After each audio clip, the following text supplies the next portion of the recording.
Okay, so let's get started. So, good evening, everyone. I'm Gloria, and I'm the MC of tonight. So, first of all, welcome everyone for joining the first EWB Night in 2023. So, for today, we're it is our pleasure to have one of the GCP alumni, Mr. Tom Sack, to introduce his insights and experience in Malaysia with all of us. So, next slide, please. So, first of all, may I wish everyone good health and a wonderful year in this year of rabbit. So, tonight, these are the items that we will be covering in the EWB Night. So, first of all, we will introduce and update everyone our latest activities, and then we will be having Tom to share with us his experience in Malaysia. And afterwards, we'll have a long section. So without further ado, may I pass the time to Edward. Edward, please. Okay, good evening. Good evening. Okay. Last time we have a EWB night was in November. We didn't have a EWB November because we have annual general meetings in the same month. But luckily, we have two speakers in the November. So you can see one is a lady, one is a gentleman. They talk about green building. We are going to share the PowerPoints in the YouTube channel. I mean the video, but the PowerPoint has already in our website. And I'm going to share with you what happened over the past 2 months. I mean December last year and also January this year. We have already started the sixth year of a global citizenship program. That is 2023, and the session 1 was around early this month. We held the session in City U, and you can see from the photos some of our organizing committees members and also our instructors and also GCP students. We have around university students joining GCP this year. They come from City U, Poly U, HKUST, Hong Kong U, and also education universities. And there is a tight program this year, but many of those workshops are organized in the first 4 months from January to April. And then because in the May, usually is the time for university examination. So that's why there will be early summer holiday in the GCP in the May, but in the June we are going to have a international service trip. The destination is Malaysia, so that's why we invite Tom coming to EWB Night and introduce what happened to him during his time in Malaysia. Of course, he's not come from Malaysia, but he actually come from Hong Kong. But he spent many months walk around Malaysia, so he should have some sort of first-hand experience can be shared with you. And this year, we have a nice my personal journey. It's a very nice booklet. Probably this is the first year to have the booklet, and that each of the participants got one. They can record those important points they got during the sessions. And just in the mid of January, we have 2 sessions in one day. The morning session is talk about poverty. We have the speaker come from international NGO and also familiarized with and at the evening time we have a kindness walk in Tai Kok Tsui. So those are photos. Also in CTU campus, and we have quite a lot of students in the sessions and talk about 6 topics, including maybe ethnic minorities, disabled, and other disadvantaged communities. And yeah, there's the group photo. And if you are the GCP alumni, you may remember Lucky, our guest speaker for already serving EWB for 6 years. And the Canvas Walk, last year I remember the location also in Tai Kok Tsui, but another side of Tai Kok Tsui is connecting to Olympic City. But this year we are focusing on Tai Kok Tsui and nearby Sam Sui Po. So another event we held in this month is the EWB Asia Network, the Climate Change and Action Forum. That is another round of joint venture projects organized by EWB Hong Kong and EWB Singapore. And so that's why you can see there are 2 speakers from the 2 regions. And yeah, the topic is most up to date, and especially for the Singapore speaker, he talked about some real experience in the waste management. It is very interesting, and the speaker from Hong Kong are mainly focused on the flooding and also climate resilience. And yeah, there are some other photos.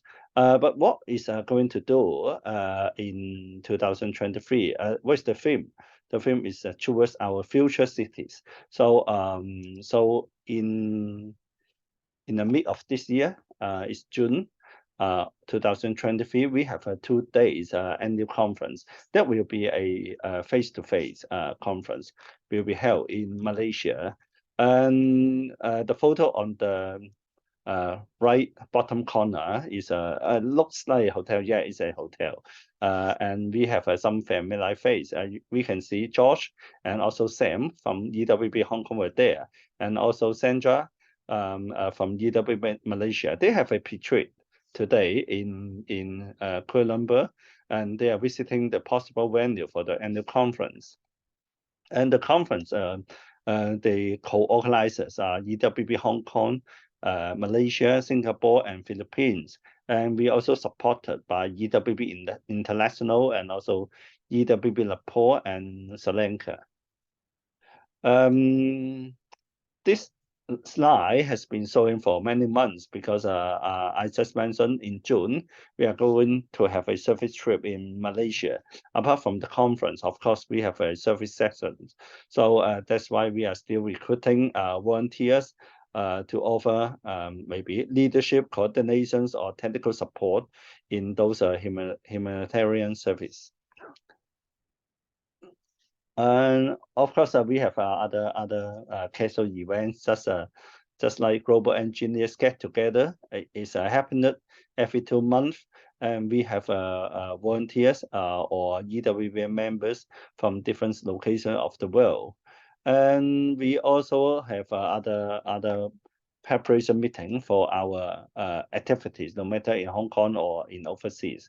Just early this month, we have a New Year gathering with another partner organization. It's an Australian Institute of Buildings. You can see the top 2 photos are those AIB Hong Kong chapters, their chairmen and their committee members. We also have other quite frequent GCPOC meetings. Those are some of the screen captures. And I just mentioned at the early slide, we have a AGM annual general meeting last month, and we have already posted an annual report in our website. You can see there's a link to our website. Thank you, Camis. She has already uploaded all the annual reports from 2010 to the latest version in in the website. So so that means that no matter you are our volunteers or our potential donors and also the general public, they can simply download the annual report from the website. That is a part of the NGO governance, because to make an organization successful, one of the key factors, of course, is our energy and also our commitment in organizing this organization. Another important factor is governance. So we try to make everything transparent, and also we have a newsletter and also anniversary book in our website already. And of course, I just mentioned we have EWB nights for already many months, 1, 2, 3, 4, 5, 6, 7, 8, already 8 months. All the PowerPoints has already uploaded to the website. But of course, if we are talking about the video recording, we are going to post those video in our YouTube channel. And that is something very, very important. I just mentioned about we have an annual general meeting and we have elections of our board members. But how about EWB Internationals? This year, some of the existing board member has to be retired because of the tenure completed, and so they are organizing another round of elections. There are 7 candidates from different parts of the world. You can see one is from Sweden and Norway. That is from the Northern Europe, and also from Yemen. Yemen is in the Middle East, next to UAE, and Nepal. Nepal is from Asia. Another one is I don't know how to pronounce it, but maybe I find out more details later. And one is Brazil, from Brazil, from the South America. But of course, the most important one I want to talk about is our Raymond Lopinski from EWB Hong Kong. If you receive our email, you may find out more details of those candidates. But I wish to highlight is the candidate from Hong Kong is Ray. He has been serving as EWB for over 6 years and has been our board member since 2019, and also is our existing program leader for the GCP Global Citizenship Program. In the EWB Hong Kong annual general meeting last month, we decided to nominate Ray to be the Hong Kong representative to run for the elections. So if you have, of course, I encourage you to make a vote. So you may capture the screen, or you can scan the QR code, and then you can go to the voting page, and you can simply input your name and also email address, and also talk about what EWB chapter you are affiliated. Just of course you are talking about EWB Hong Kong. So you may share this QR code to your friends or other GCP alumni, and to support Ray. Okay, of course, I have to say thank you to Camis again, because apart from the Lunar New Year card, the red color one, Camis also decided another greeting card, the Christmas card. This one, we share this Christmas card to our volunteers and members through emails. But of course, you can find those Christmas cards and New Year cards in our Facebook. And we have last month we have a frequent partnership with the industry, just like the Greater Bay Area Sustainable Built Environment Conference was organized by the Hong Kong Green Build Council in the mid of December. We are one of the supporting organizations, and also Bio Hong Kong 2022. Also mid of last month, we are one of the speakers talking about STEM educations. And also for the BEAM Society, last year we are one of the supporting organization for their training program. We just agreed to continue the support to BEAM Society. So that means we are going to promote the BEAM Society training activities in 2023. And of course, we are running in a volunteer-based organization. So we keep recruiting pro bono teams, project team leader, core members, volunteers, also look for fund sittings and administrative support. And of course, apart from the manpower and also apart from the talent, we also look for other kind of support, especially donations. Just like I take an example is because in this moment, just like GCP, we have to use the venue in CTU campus, but there, because of some sort of security reasons, we cannot organize other activities. I mean EWB activities in CTU campus or other university campus. But of course, because GCP is a partner program with CTU, we can do it in this way. But because of such restrictions among those university campus, we are running difficulties in organizing training and also volunteer gathering or even meetings. So of course, we are used to have meetings in online basis, but of course, you and me should know we encourage to have a face-to-face meetings and gathering, especially EWB is aiming at serving the communities. So face-to-face is inevitable. So we just take one example, 100,000 per year, a budget for venue rental. That is a donation we are looking for this year. But of course, if we have 35 donations, maybe just $250 a month, not that much, no matter you are young or middle age or mature members. But if you are talking about 250 a month, may not be a lot, but if we got 35 donation a month, we can get a venue. So that means that even for volunteer gathering or OC meetings, we can do it there. It benefits to, I just mentioned, training and gathering and meeting venue, but also support the growth of EWB Hong Kong.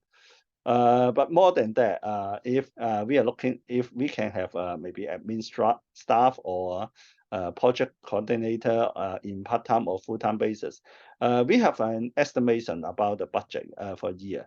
So if you know someone have passions to support engineering-based charitable organizations, just tell them EWB is looking for donation in that amount.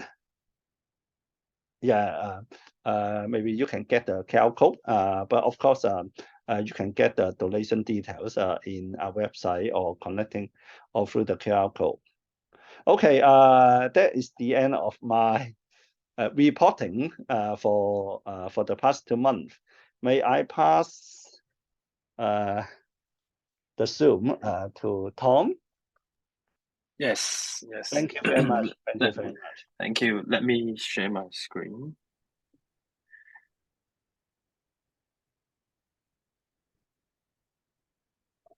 Okay, can you see the screen? Wow, we can see it, just like Chinese New Year. Yes, exactly. Yeah, thank you, Edward and Gloria, for inviting me to have this sharing. So happy Chinese New Year, everyone. My name is Tom. I would like to talk about some of my experience and my findings in Malaysia. And let me briefly introduce myself, as Edward just already talk about it a little bit. I call myself a fake Malaysian. So because I was actually born in Malaysia, but I grew up my whole life in Hong Kong. But I have spent a lot of time because I have a lot of relatives in Malaysia. So I spent a lot of times in Malaysia during the festival, and especially during last year, 2022, I spent half year in Malaysia to hang out with my family. And so I think there are some area I think I can talk about in Malaysia. So today I will talk about mainly three topics. The first one is the Chinese New Year in Malaysia, since it's Chinese New Year time. And the second thing is the culture and religion in Malaysia. And the third one is because I am a foodie, so I want to talk about some of the food in Malaysia because I like the food in Malaysia a lot. So Chinese New Year in Malaysia is actually a very big festival because in Malaysia, Chinese is consists of the Malaysia population around 20 to 30%. Before it was like 40 to 50. So right now they have 20 to 30% of population are Chinese, and Chinese New Year is the biggest festival for the Chinese. So these two pictures are showing how do they like decoration, and also how they have the festival in Chinese New Year. The left hand side is the biggest temple or Chinese temple in Malaysia, Tin Hau Gong, and the right hand side Pavilion Kuala Lumpur is the biggest shopping mall in Malaysia. And what is special about the Chinese New Year in Malaysia is that although Chinese New Year is very similar, you find it in Hong Kong and in China, but for example, something special about Chinese New Year in Malaysia is that actually this tradition Lo Hei or Lo Sang, it is origin from Malaysia. So right now you already seeing it sometimes in people do it in Hong Kong, but actually it was origin from Malaysia and Malaysian Chinese. And how it works is that you have raw fish and also a lot of other ingredients to and you mix them together to wish everyone, your families, your friends, the best of luck and a good health or wealthy for the upcoming year. And the right hand side is actually me and my families doing the Lo Sang in Malaysia.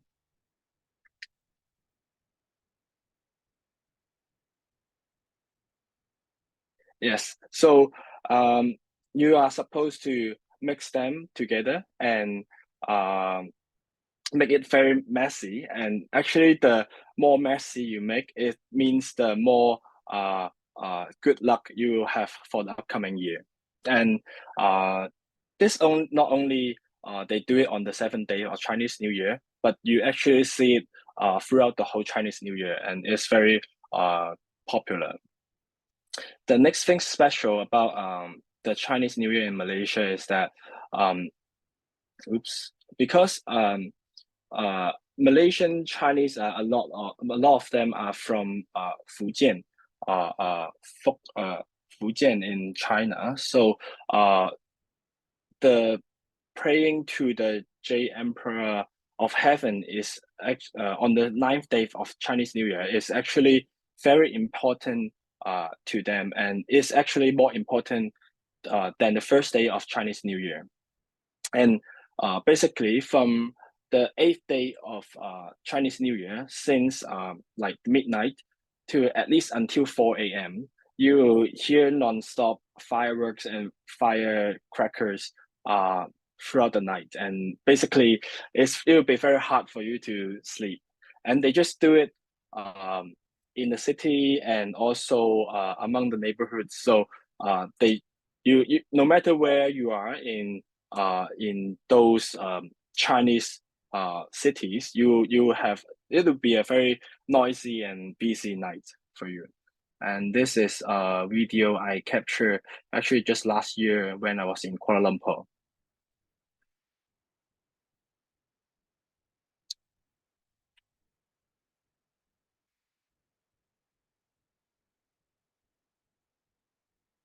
They just do it like in front of the stores or in front of their house. Actually, technically, is illegal to have fireworks and firecrackers in Malaysia, and especially in BC area. But like everywhere is they just keep selling it and everywhere, and like having it playing with them everywhere. And on the left hand side is the trail of in the morning you will see the things left behind after they finish with the firecrackers. And here's another footage is that this is actually where I live in Malaysia when I was like stay in Malaysia, because I stay in my relatives' house in Malaysia, and they basically, that's why you can't sleep like until 4 a.m. because it is always noisy, and they are always like non-stop firework.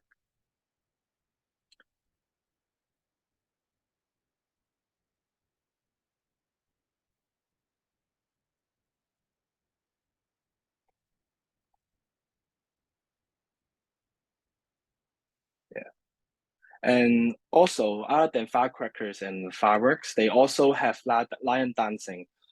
Usually, they are either like in the morning, or like it won't happen in the midnight, but like during like dinner time or in the morning, they will have lion dancing. I only know it recently is that actually lion dancing in Malaysia is a very serious sport to them, because they actually got like here a highlight here. So they actually got 11 times of the championship in the world lion dancing competition. So lion dancing in Malaysia is actually a very serious activities to them. Another thing special is that usually in Hong Kong, you will find people in Chinese New Year, they will give, for example, the Denmark butter cookies or fruits or wine to your relatives and friends when you visit them. But in Malaysia, they always do with these oranges, like boxes of oranges, because I have no idea why, but it is like a tradition to them. They just keep giving out boxes of oranges and receiving boxes of oranges throughout the whole Chinese New Year. So it is very a little bit different from what you see in in Hong Kong, but very interesting one.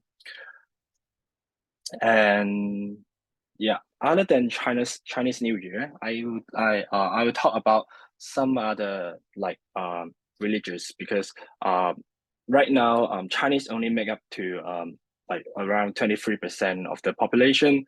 Here you can see from the image, actually Malaysia, I think, is one of the most multi-ethnic and multi-religious country in the world, because not only because they consist of different people from elsewhere, but also this is for example, they already have the holiday, or they do all the traditions, and they basically work together in Malaysia. Here you in the picture, like this boy in the middle is actually a Malay. He is a Malay. His dress is like a Malay, and on the left of him, this is Indian girl dressing. And on the right hand side here, this is Chinese. Although this looks like a foreigner boy, but he's dressing like a Chinese. And on the other side here, we got another variant of Chinese. You may heard of it. So in Malacca, there's a very famous and tradition and famous signature variant of Chinese called Baba Nonya. So this is the dress that they usually wear, and like it's very signature. On the leftist and like rightist side, both ends are actually some indigenous dress from Malaysia. Usually, maybe you'll find in some more rural, for example, Sabah or the other some more rural states. And so back to the topic. So Malaysia consists of around 50 to 60% of Malays and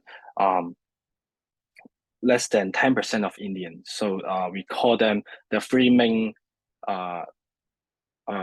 ethnic groups. So 三大民族, 三大種族. But they usually speak in they basically all of them can speak in Malay and English, and some you will find them even Malays they will speak Chinese. But I'll talk about that later. And for the Malay, they have a very other than Chinese New Year, they have they don't really celebrate Chinese New Year, but they have another very important same equivalent to Chinese New Year to them is the Ramadan. They do fasting for the whole month, around March or April. So you find them how they usually, if you know about it, so they usually fast during the daytime and they only eat at the nighttime. How also because it's very important to them, and you find them the situation is like you are having the Chinese New Year in China. So basically, during the month, you will find them not really working or a lot of holidays. So you will expect a lot of government or other services will like be limited or like stop during the month. So it is very important and a special month in Malaysia. On the right hand side, this is traditional food for the Ramadan or for the Malays. This is a rice cake. So it is packed in a special way using leaves. So they have a lot of food wrapped with leaves. So this is a very special food that you will find for the traditional Malays. And for the Indian, they have the Diwali. So they celebrate. It's also equivalent to a Chinese New Year. So in India, from Indian, they have the Diwali. So they will celebrate for the festival. And actually, one fun fact is that since like you count, they have Chinese New Year, they have Ramadan, they have Diwali. Actually, like including the New Year, so they actually have 4 New Years throughout the year, and like they have 4 New Years, although they are two different ethnic groups, but basically they have actually more than 4, because if you consider Buddhism or other religious, they have a lot of New Years in Malaysia. And I had one thought or questions like last year when I noticed this, is that since they have so many religious and they actually have holidays for all of them, won't they have like too many holidays? Like basically they just keep having leaves. They don't really need to work or study. The answer is yes and no. So they respect the religious from everywhere. So they do have a lot of holidays and festivals for different religions. For example, I just mentioned New Year, Chinese New Year, Ramadan, and Diwali. And for Buddhism, we have Wesak Day, and for Christian, they have Christmas. So they do have a lot of different kind of holidays. Like on, for example, in China, they don't really have Christmas in China because that is not their main religious. So they don't really do Christmas holiday in China. But in Malaysia, they do have all types of religious holiday throughout the year. But why I said no is that it's actually how many holiday they have is depending on how the states organize, or how the states set the rules to let them have the holiday. So this is a chart. Although it's only less than a half a year, I capture it from Wikipedia. So the 13 states from Malaysia and three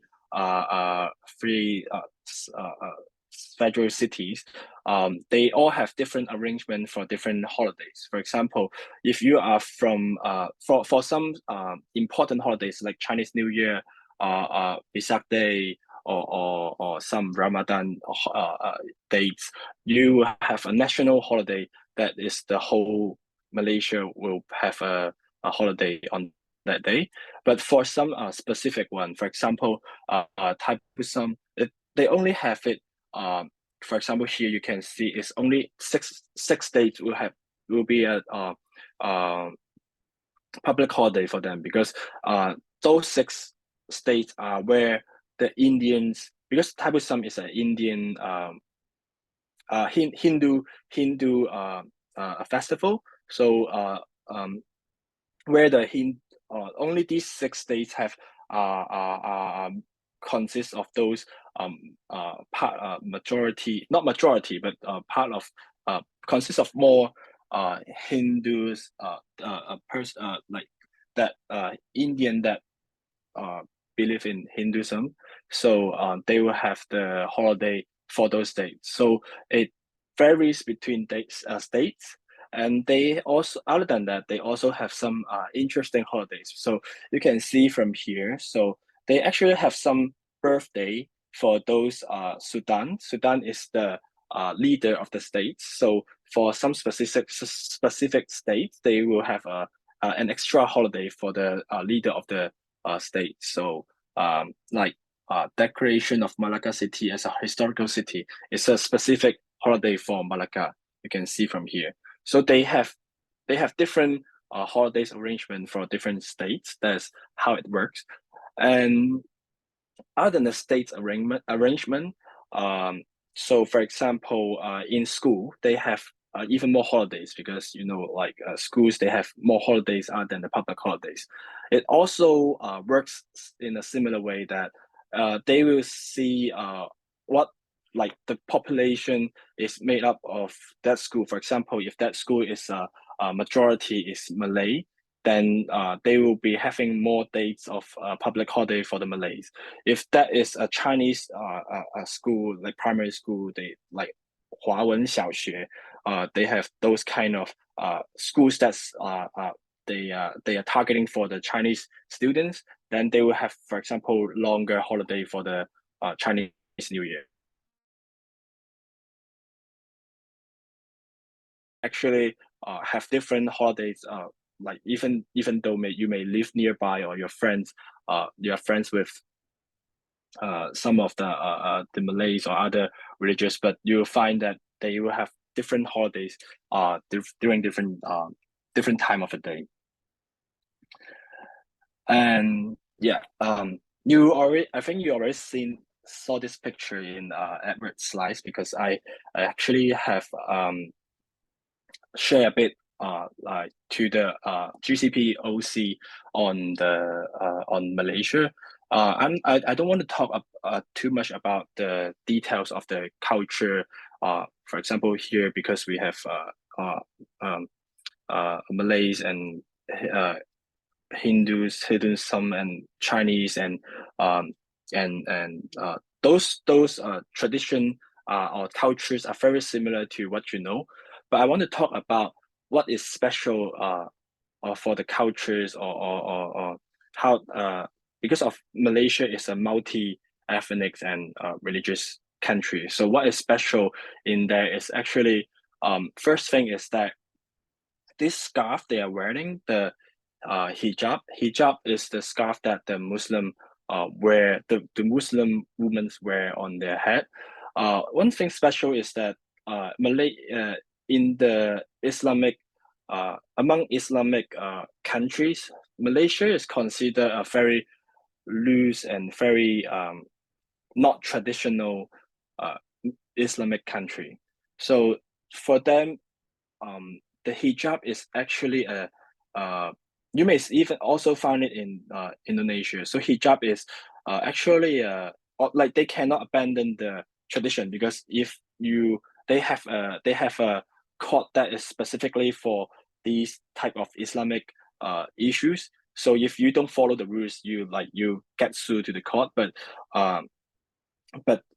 they treat the hijab as a fashion. So they have a lot of designs and not really like what you found in Middle East. It's like black and cover your whole body, like you only see the eyes. But in Malay, because they cannot take it off. But on the other way, they use it as a fashion and actually integrate to their daily fashion. So you see them.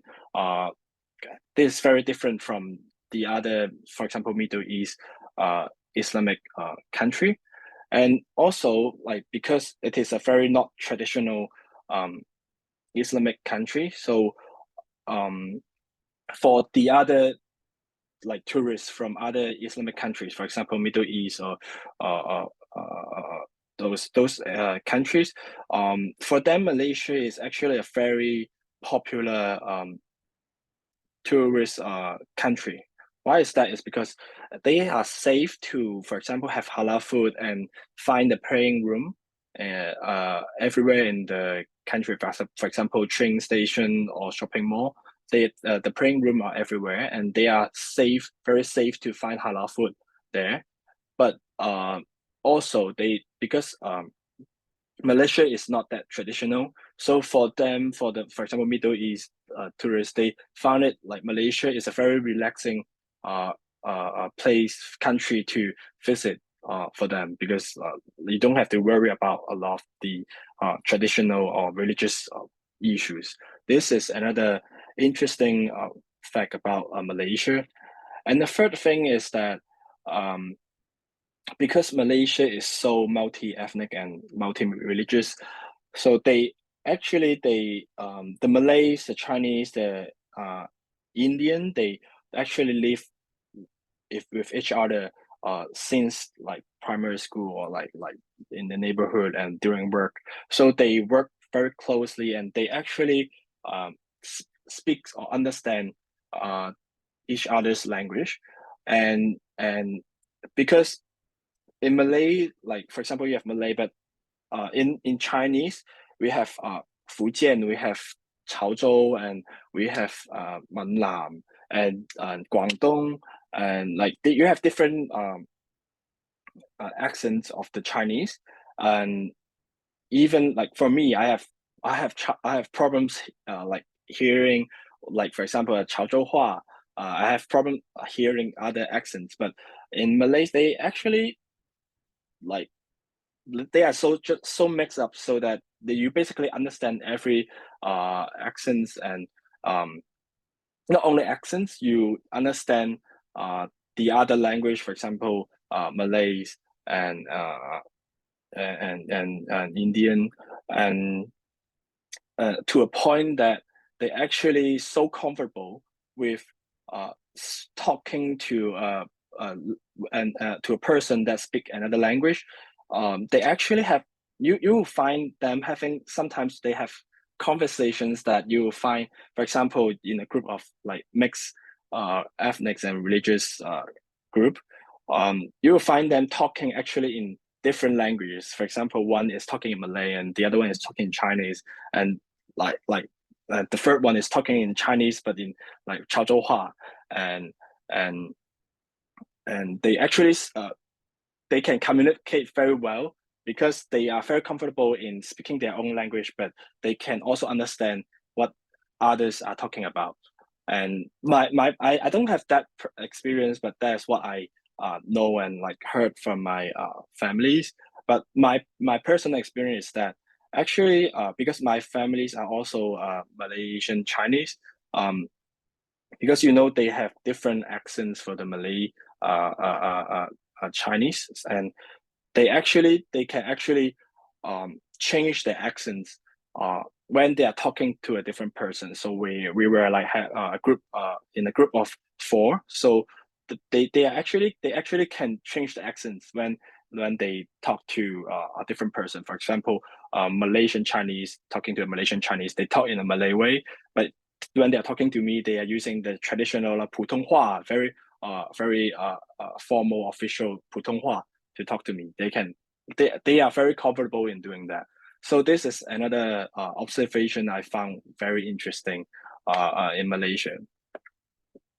And also this picture you see here, the 4 ladies, that's what I mentioned, the special variant of Chinese in Malacca. It is a very popular and famous variant, Baba Nonya, and their food is also very special and delicious. Here I don't want to talk too much about. Here I have some summary or on the history of what has happened in Malaysia. But I don't want to talk too much about it because of the time constraint. But so something you need to know is that because for me, I found it very amazing and very I was very amused by the fact that actually Malaysia consists of different like so many ethnic groups and religions, but they can also live together very well.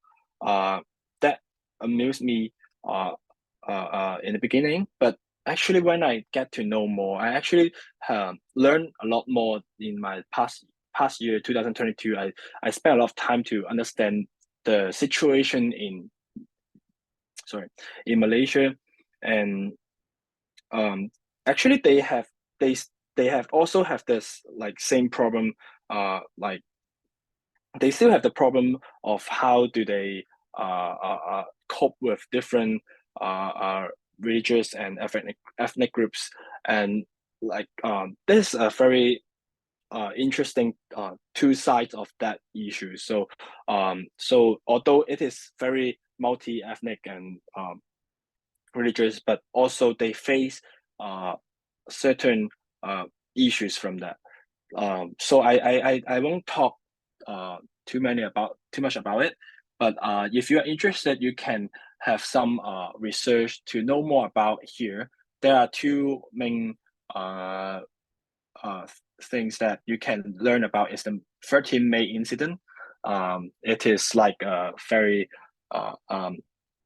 it is like the 1964 equivalent event in Malaysia, and since that they have a new policy called New Economic Policy here to that dramatically changed the development of Malaysia and leads to a lot of the current issues. For example, in terms of society or education, that mainly are origin from this event and this policy.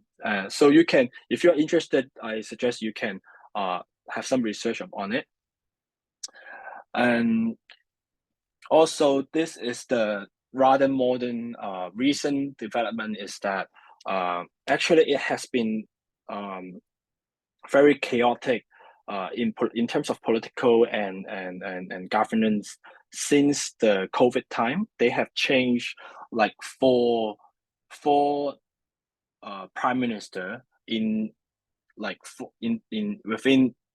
within 3 years, 2020 to, if you consider 2020 to 2022, it's only 3 years, but they have changed four prime ministers. So they have gone through a very chaotic period and unstable time right now. But right now, the new prime minister is like a new a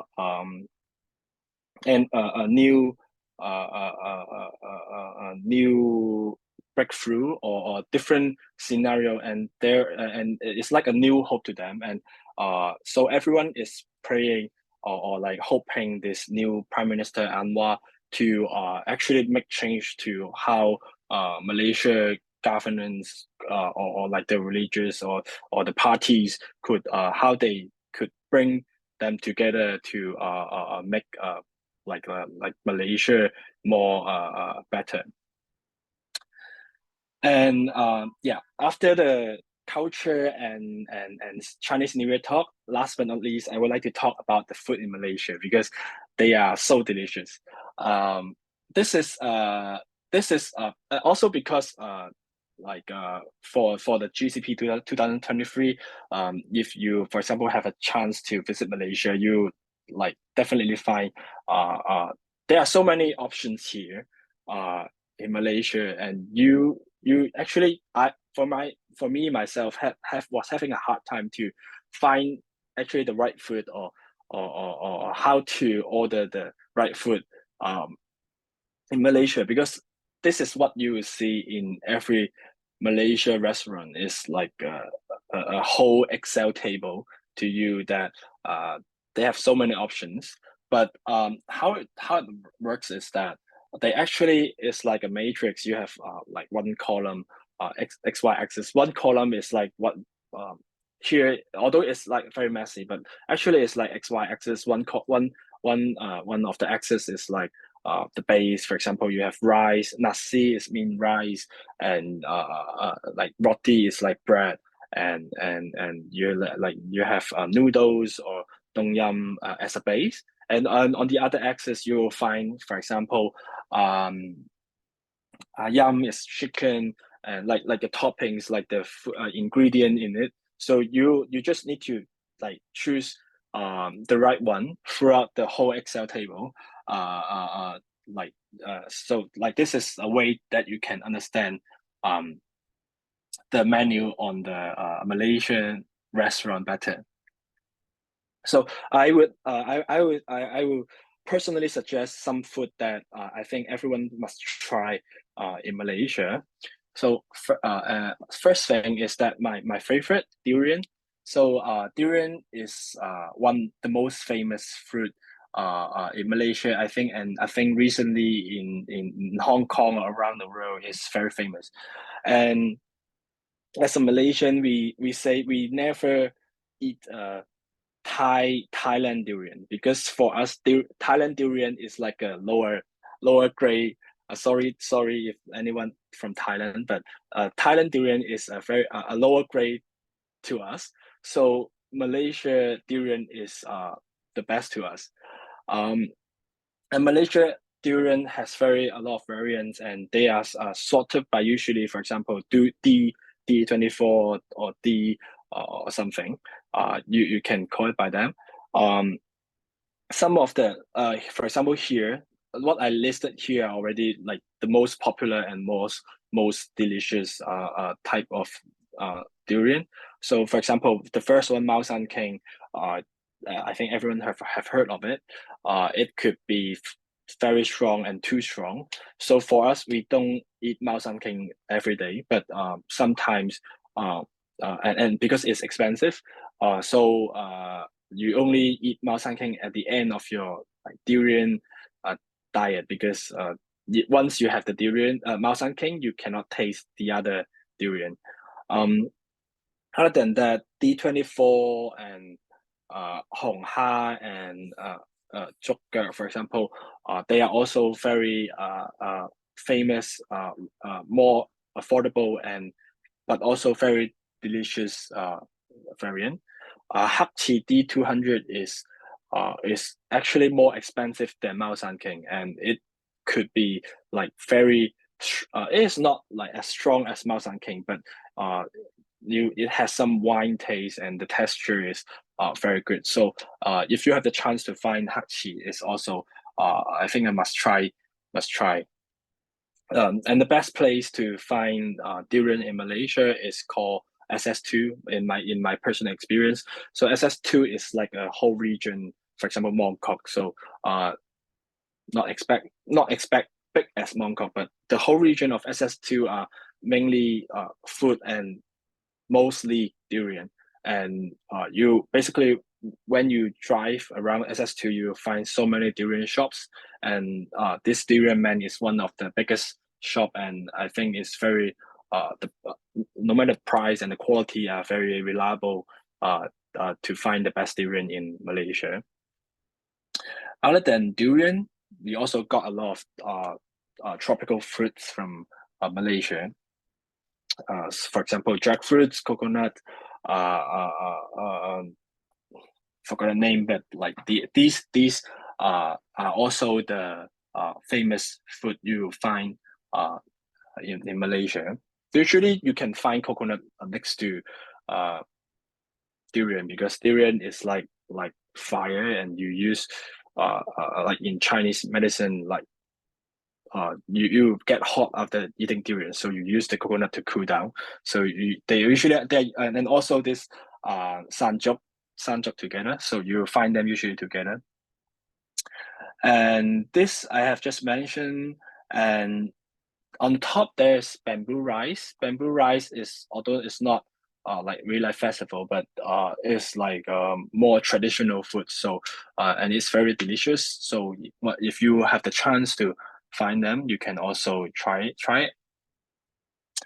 And last but not least, so here are, because actually Malaysia has so many delicious food, I cannot like include them all. So here are some of the best food I can suggest in Malaysia. So since Malaysia has three main ethnic groups, Malays, Chinese, and Indian, so they also have food from these three ethnic groups. So most of them, I think you have already heard of it. Like from Malay, you have nasi lemak, like ye fan, like and then you have shrimp noodles, hamin, and like satay, tom yum, and also like laksa, otak. And Chinese, we have bak kut teh, yogurt cha, char kway teow, and gan chao ho, and they like chicken a lot. So we have Yibo Gai Si. Yibo is a place. Yibo Gai Si, Tong Ho, and Malacca Gai Kao Fan, and also some from Hainan. So Hainan, the Gayang is also a very famous gem from Malaysia. Gayang butter toast with the half-boiled egg here. And this is like Jin Yuan Sanbo, but they are very it's Yang Doufu, but and they are very famous among the older, more traditional like Chinese. And for Indian food, like we have a lot of roti. Roti is the bread, like roti canai, roti bomb, roti kong, roti tissue, different kinds of roti. And this is roti tissue. This is like a over a meter tall bread, and is very good for taking photos, but it is not the best for the taste. So the other, for example, roti canai, roti bomb could be a lot more tastier. And also this is the Wanggang fan to must try because a lot of Wanggang fan are actually very delicious and very popular amongst the Malays and Indian. These are some must try. And also, last but not least, because I like dessert a lot, I would like to suggest some of the desserts you can find in Malaysia. This one, ABC, is actually like my childhood memory. It is not everyone will like it, but it is actually very traditional, and basically you most of the Malays and Chinese knows and like sell. They used to have a lot of shops that sell ABC, but right now it's less because the younger generation doesn't like it. But it's made up of zendoi, red bean, peanuts, corn, and some syrup. It's a very interesting mix of the different ingredient you'll find. And of course, zendoi is very delicious, and the best zendoi you can find, I think, is in Malacca. And of course, in Malacca we have Nonya Kueh. Kueh is the cake from Malacca. So here are so many types of cakes you will find. Not only in Malacca, you will find, because they are so famous and popular, you will actually find a lot of shops in Kuala Lumpur or other cities that sell the Malacca Nonya Kueh that usually made up of coconut milk or coconut and some other cake ingredient. So these are also must try. And for bubble tea, it's not really a recommendation, but Malaysian they like bubble tea a lot. So for example in China or Taiwan, you will find the street food. You will find the street food with different kind of like satay or like those kind of food. But in Malaysia, they actually have bubble tea street. So they usually hang out right now. The most like popular hangout place is the bubble tea street. They have all kinds of interesting food and things to play around. So when you find a street full of bubble tea, then you know that is the place that is the most popular in that area. Yeah, I think that's all for my sharing. So thank you everyone, and happy Chinese New Year.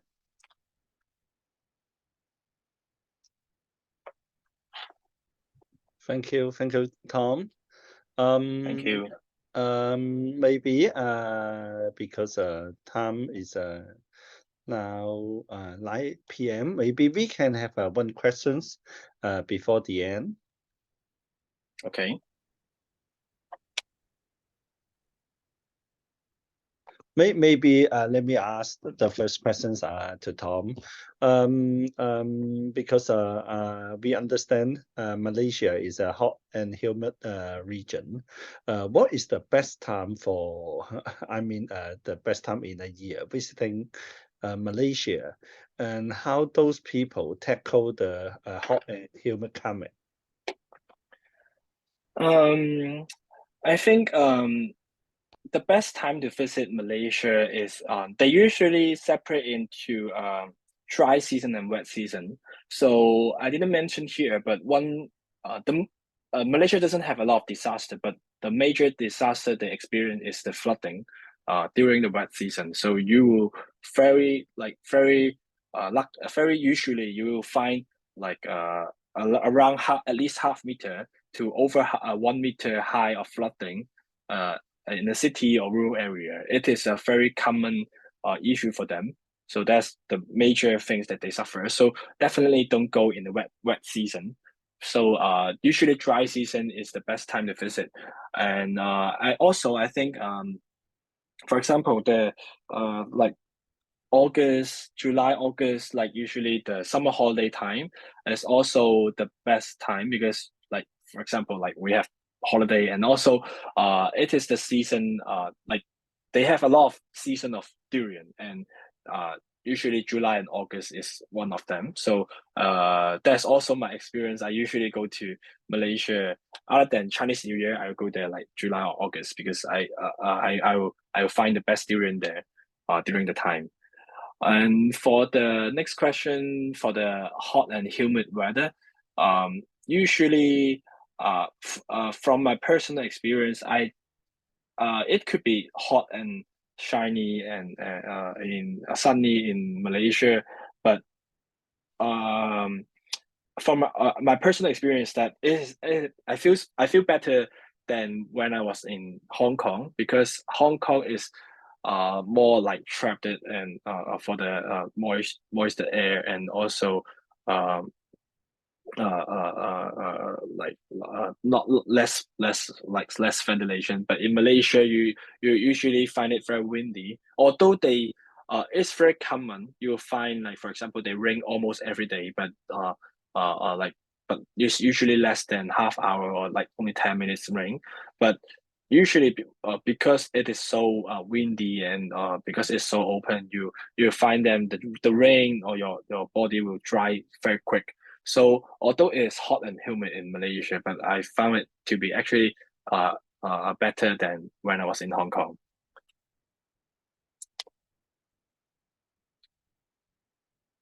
Okay, thank you very much. Miss, you have question? I'm not sure if that's very personal. You've just mentioned earlier that you spent half a year in Malaysia last year. Yeah. I'm just curious, what do people normally do in their spare time in Malaysia? Because it's always rainy and when it's hot, it's really, really hot. and the traffic is horrible in Kuala Lumpur. I'm not sure where you live, but yeah, everybody drive and yeah, there's always traffic, and I don't really understand how people really live there. Yeah.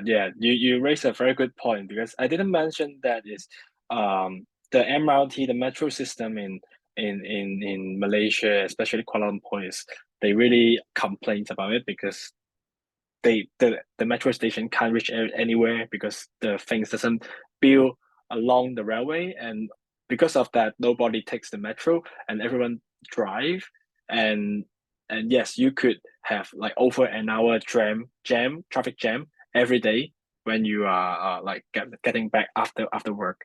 So that is a very serious issue they are facing right now. And they don't really rain, like although I mentioned they rain almost every day, but it's very frequent or common to see it rains, but they don't really rain like throughout the whole day. Like it's only usually just for example like half hour, 10 minutes rain. But although it could be heavy rain, very heavy rain, and sometimes you have thunder and lightnings, but usually it passes very quick unless it's wet season. If it's dry season, usually it's like less than half hour a day. So but yes, they also, like, for example, like in Kuala Lumpur or in like near Kuala Lumpur, it's called Selangor. These are the like most biggest city or states in Malaysia. It is like they usually hang out with their families and friends, and for example their house and for example cafe. That's what they like to do. And instead of like in Hong Kong, because they don't have so many shopping malls, and their shopping mall is not so like full of stuff and full of activities and entertainment. So they like to hang out with their friends and families in their houses, their families' houses, and eating durians and all kind of food. Nice, thanks. Yeah. Okay, thank you very much. So that's why you talk a lot about durian. because there are a lot of Yes. free time. So there's Yeah. there are so many categories of durian. Interesting. Probably this time when we visit KL or other places in Malaysia, we should try all kind of those durian. Yeah, definitely. If you Definitely. can, You if can you find can. them all in SS2. That's the where they all over there. Yeah, but of course, some people may be I don't like it. yeah, may like durian. Maybe some feel, oh no, the smell is so strange. But anyway, Yeah. we should have a try. If because our time is running out, so maybe we have to say thank you and also say goodbye. Happy Chinese New Year, and this is the year of the rabbit. So hope you all be lovely and also energetic like a rabbit. Thank you very much. Thanks, Thank Edward. you. Thanks, Thank Tom. you. you. Bye bye. Bye Thanks, bye. everyone. Goodbye. Thank you. Bye bye. Bye bye.